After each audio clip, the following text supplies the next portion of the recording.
জামায়াতে ইসলামীর আমির ডাক্তার শফিকুর রহমান বলেছেন, নির্বাচনে জয়ী হলে দেশের জন্য কাজ করব।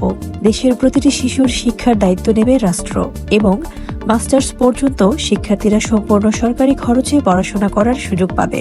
শুক্রবার 6 ফেব্রুয়ারি বিকেল 3:30টার দিকে পিরোজপুর সরকারি বালক উচ্চ বিদ্যালয় মাঠে নির্বাচনী জনসভায় তিনি এসব কথা বলেন। শফিকুর রহমান বলেন, অতীতে অনেক মেগা প্রকল্পের নামে মেগা দুর্নীতি হয়েছে। আমার দেশের 28 লাখ কোটি টাকা চুরি করে পাচার করেছে স্বৈরাচার সরকার। এই টাকার মালিক জনগণ। আল্লাহ আমাদের সুযোগ দিলে আর কাউকে লুটপাট করতে দেব না।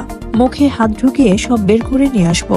যারা জনগণের টাকা চুরি ও ডাকাতি করেছে তাদের কোনো ছাড় দেয়া হবে না। আমির বলেন, যারা জনগণের সরকার চায় না, দেশকে গোলাম বানিয়ে রাখতে চায়, তারা এক্স অ্যাকাউন্ট হ্যাকের পর মিথ্যাচার করছে। তরুণ প্রজন্মকে উদ্দেশ্য করে জামায়াত আমির বলেন, জুলাই আন্দোলনে ছাত্র জনতা বেকার ভাতা চায়নি, তারা কাজের অধিকার চেয়েছিল। আমরা যুব সমাজকে কথা দিচ্ছি, ইনশাআল্লাহ আমাদের সঠিক শিক্ষা এবং পর্যাপ্ত প্রশিক্ষণ দিয়ে পেশাগত দক্ষ করে তোলা হবে। এরপর তাদের হাতে যোগ্য সম্মানজনক কাজ তুলে দেওয়া হবে।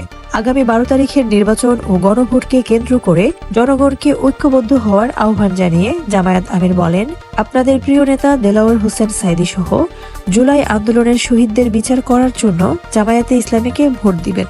চ্যানেল D24 এর সঙ্গে থাকার জন্য আপনাদের ধন্যবাদ।